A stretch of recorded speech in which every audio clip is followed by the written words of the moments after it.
I've been breathing deep the last couple days. That's good. Yeah. Like, breathing deep is good right now. You don't want to like little short breaths. You want those deep, long breaths. Yeah. You know, you got a lot of this man with a heart problem, you know, like High blood pressure, man. Wow. yeah. How ironic, man. You have a heart problem, but you have such a huge heart. Well, thank you. I mean, look at this. I mean, I just, first of all, man, like off of what you're doing, man, like I just, want to say thank you, man, because, we spoke on this subject a couple weeks ago with Jennifer and Brandon about, abortion and all that jazz. And look, man, like they gave these children a chance. And now look what's happening is, you have a heart to come along and grab, this young girl. Or girls possibly. Yeah, potentially. And man, so I mean, that's just huge. I mean, that's how it works, right? So we're kind of seeing it like firsthand. Yeah, I mean, at the end of the day, I just, and again, when I say I'm talking about we as my wife and I, but like, we, if we go forward with the both of them, or if we're offered the opportunity, it probably is the better way of saying that, of having both of them come into our house and our lives for the rest of our life. Man, that's just a beautiful situation. And I think so, man. I feel like it's not potentially, but it is the most selfless thing that I could ever do in my whole entire life. When you were speaking, that's something I put like in parentheses real big in the middle of the page I wanted to bring up. Okay. Is like, bro, how selfless of you in her. First of all, you stepped into this and you're like, you're looking to adopt a child. Yeah. Then you find out, the situation where she has a sister. How old is her sister? She's 3 years old. 3 years old. Yeah. And now you're like considering adopting her as well. I mean, just wow, and the change. And again, like it's a recent mindset change, very recent. Oh yeah. It's interesting because I was speaking to one of my coworkers, which is like, so I have at my work, the kind of structure is like, I have my bosses and then I have my boss's boss, right? So one of my boss's peers, just one of the most genuine guys, which is uncharacteristic of being in that position. I'm telling him, because he and I, we have just great kind of just conversational, if you want to call that chemistry at work. And great guy, Southern guy. I'm telling him kind of, and I've only told, outside of just my team, there's only been like 2 or 3 people out of all the people I work with that know what's going on in my life. Just because I want to keep things kind of tight, just in case I don't want a lot of extra questions. Yeah. It doesn't make sense. Yeah. But, I'm telling him about, all this that's going on. And he's like, dude, what an inspiring story. Like, just, it's so inspiring. And, I was thinking about that as I was like sitting at my desk today.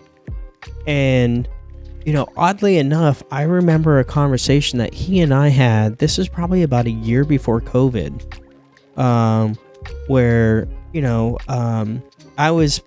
at that point I was kind of jockeying for a potential role that I know that I just don't want now. Just because it's just not, I feel like it won't be the right fit for me, and that's fine.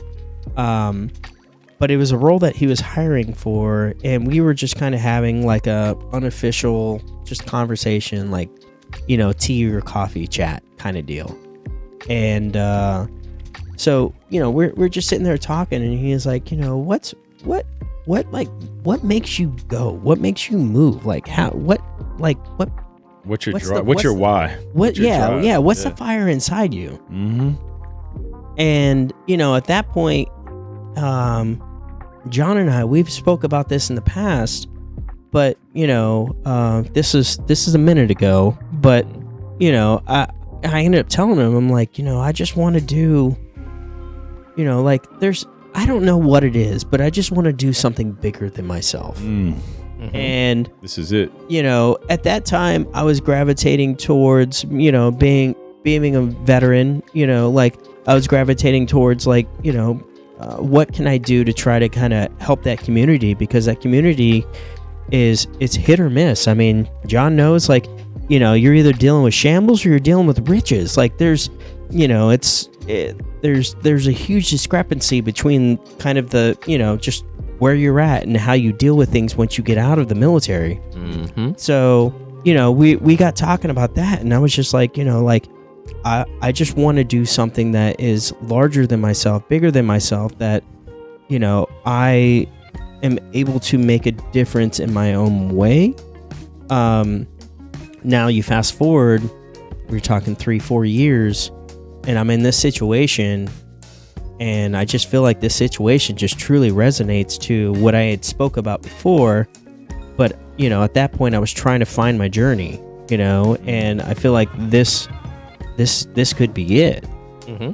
So, Definitely. yeah, it's kind of crazy how things work out, man. Honestly, bro. Yeah, seriously, man.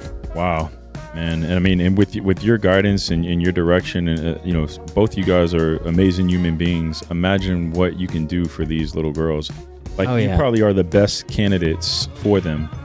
God, I hope so. And it's just, I think, I know, I don't know how you feel about this, but man, I really believe that you and Kelsey should pray about this together. Like, together ask, hey, is this the right thing? Ask what we should do. Should we adopt, the other child as well? Should we even do this? Well, should we, and then the answer won't come usually right away, but well, I will tell you, it'll come. The moment that I brought it up, Kelsey was on board with it. That's awesome. Yeah. That's awesome. I was more of the person that had the heels in the ground, just because of the unknown than what she was, to be completely transparent. Okay. So, because I'm all about not trying to bite off more than I can chew, and this is a big bite. It's a big bite. Yeah, it's a big bite. But I think that's kind of one of the things. It's a big bite because you don't know what you're walking into. But you take 2 months, and things adjust the way they should, or the way that you hope they will, and you just kind of go from there. You figure out your steps from there. I think it's a bite that makes both of you better. Yeah. You know what I'm saying? I think it's going to make both of you better human beings. And you're already great human beings. Yeah, but, thank you. Can you imagine? Woo! He's all right, I guess. Yeah, thank you, John. Yeah, so got his good days. Anyway, we don't need to make this all about, kind of what's going on there. But, that was kind of the big thing that I wanted to share. That's a very, very big thing, bro. Yeah. I mean, I feel like my life potentially could be changing for the better, but very largely. Yes. I'm going to become soccer dad right away, which is awesome. I am, well, yeah, absolutely. I am 100% on board with. No, you're going to be a woodworking dad. Well, hey, I'm just trying to, this year, going into this year was a primary focus of trying to be the best me. And, in addition to that, the best us, meaning my wife and I. But, if we could take that and kind of grow from that, with, I have obviously my normal job, and then my side business that my business partner, Jason, and I are trying to get up and going. And I feel like we're really trying, we're on the verge of just trying to, we're not even trying, but making this happen. And once we get this exposure that we're looking for, that we need, that could change so much. But in addition to that, more importantly, we'll potentially have these 2 beautiful little girls in our house. Now, outside of the 2 cats that we have in our house, that's going to be the only way that I'm going to have balance of male to female in my house. But it is what it is. It's it's a perfect acceptance. Wow. Look at you, man. But wow. Yeah. Dude, you're a great dude, man. And thank you. I admire you. Well, I admire you as well, man. Thank you. When I used to coach high school football, there was something that Coach Jason Lane used to say over there at Chamberlain High School, man. He was the head coach. And he said, man, you want to hang out with guys that you admire. And then he looked around at all of us coaches, and he goes, see all these coaches, guys. He's talking to the football players, and Yeah. he's like, I admire every one of these guys. And I was like, man, you know what? I'm gonna take that, because Yeah, I think for real. about that in life. You want to hang around with people that you admire, man. Yeah, if not, everybody else is going to be bringing you down, man. For sure. They're sure. not either on your level or they're just not the people that you need to have in your life. And it's okay for people to not be on your level, but it's also like they have to be wanting Right, to right. grow, Right. and get there. Well, it's growth, right? Yeah, like, growth. 'cause Yeah. some people, and I've seen this in my homie John, and not to your exact example there, but like, there was like when we first met, right? He was like, man, one day I hope for this, and terms of like a friendship, between he and I. Oh wow. And that in itself always kind of just like resonated with me, because he was looking at the friends that I had back then, which the friends that I had back then, but you grow and you become better. But that being said, like he had mentioned, like, I just want to be on their level, and I'm like, Oh, I know. Okay. yeah, When but you say their level, what did he mean? Like, as well, far as the friendship with you. yeah, so- exactly. yeah. To be able, And now he's probably surpassed them. oh, bro, he was the best man at my wedding.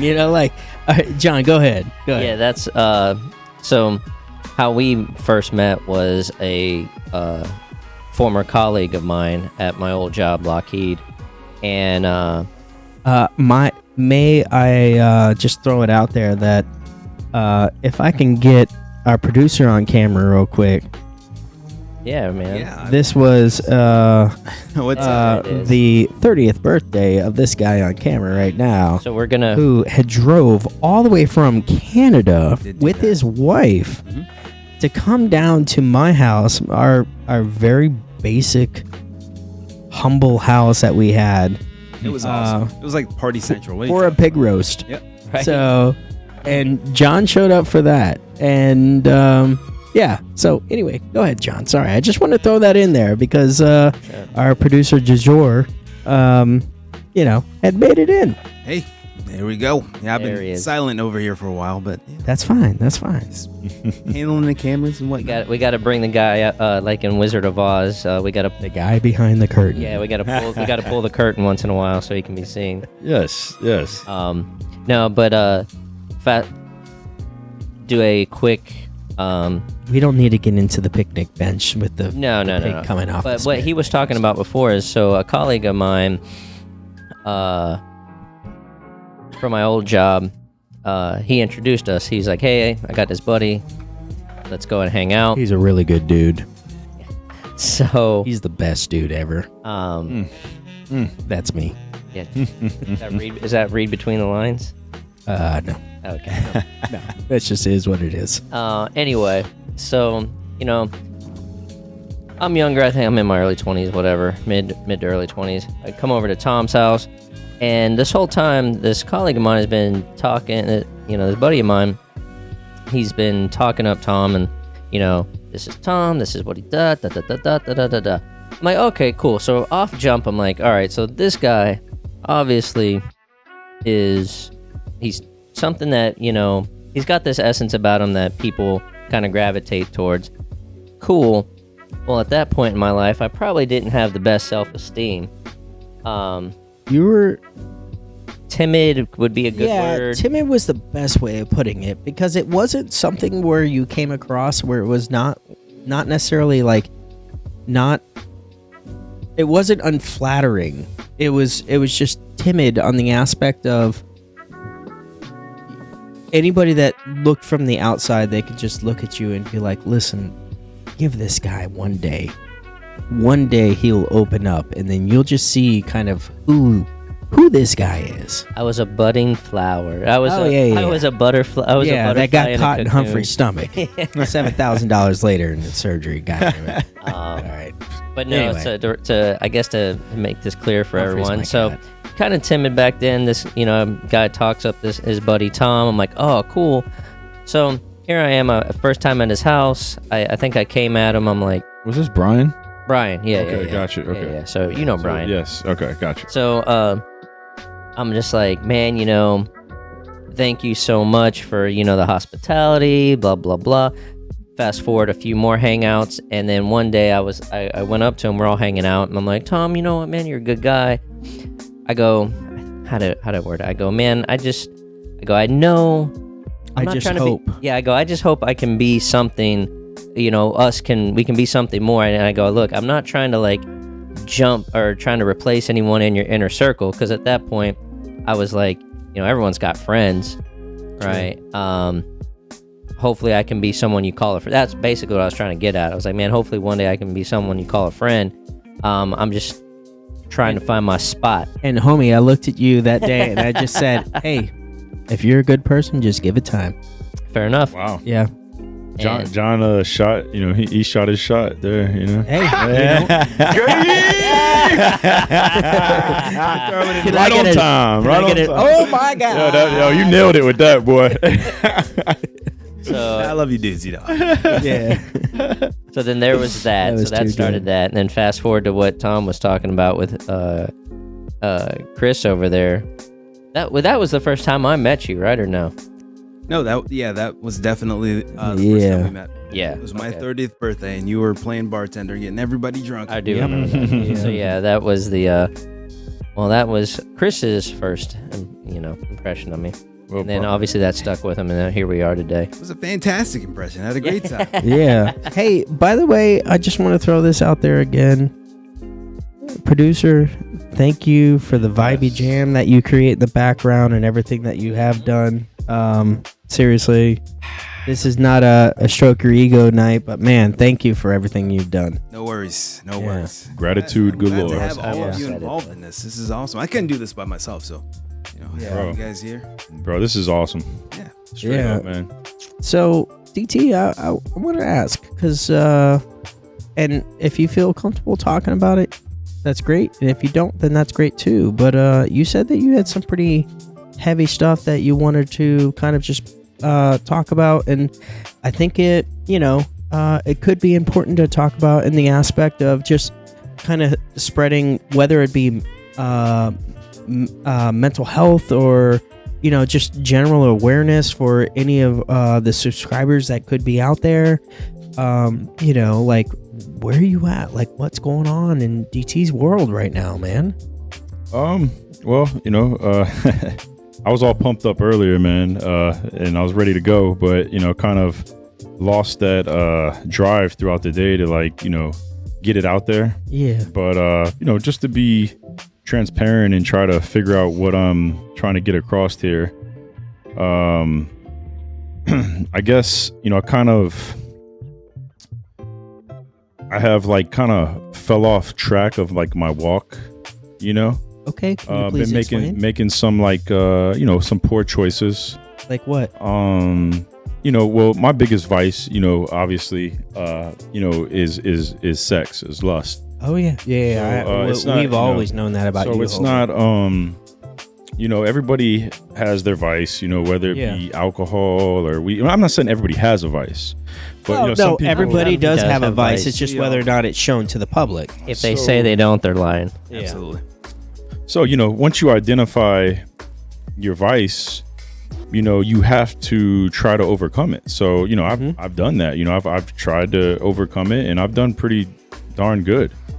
But what I've realized, and just by all the focus on this mental health Awareness. well, with me having the brain injury, the brain tumor, and Right. healing and all that stuff, man, it's like the more I learn, the more I understand about myself and my choices and what people in general go through, especially whatever your vice is. Yeah. Really, because that's really what it is, man. Your vice is the thing that keeps you in those cycles, and your vice is what keeps you from growth.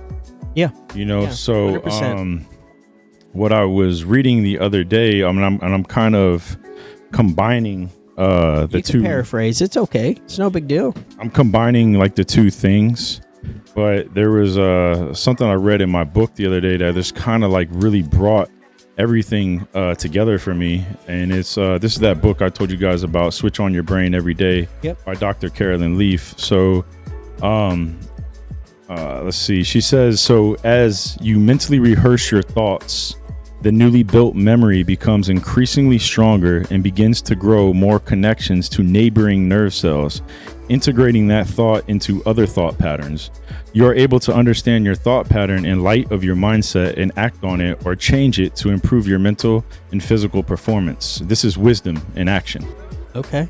So that kind of like woke up something to me, because what I was explained, or how the doctor explained the nerve cells and the neurons in our just the brain. way your brain interacts. They're bridges. Yep. They're bridges, and when they're broken bridges, but when they connect, they form a bridge.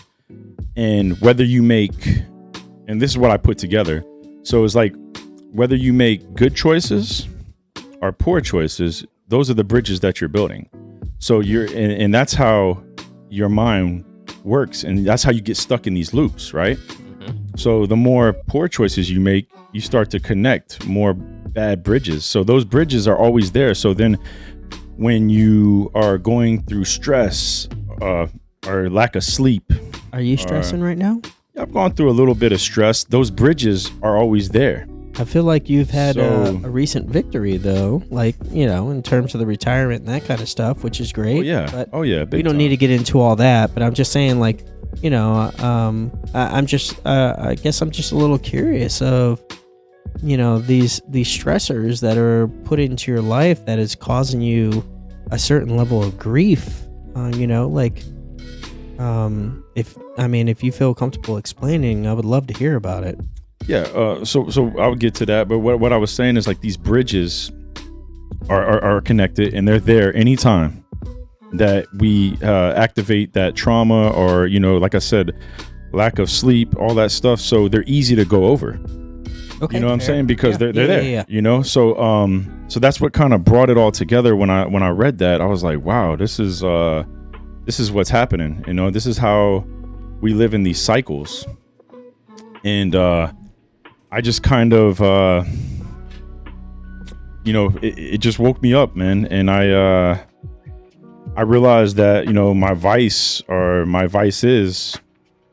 are, having me live in these bridges that are easy to go over and over again. So, what happened was, like, and we don't need names. Yeah. Let's keep them out of it. Yeah. Well, my family, is, especially my relationship with, like, my mother. Right. It's I know that you've very had difficult struggles. situation, and she can be very hard-headed and hard to get through to. Yep. And due to that, I started, the way my brain is now is I can't handle what I could handle before. So I could handle all that extra stress and all that stuff before, but now it's like I got to unload stress as soon as it comes in. Okay, fair. Because I just don't have the capacity anymore.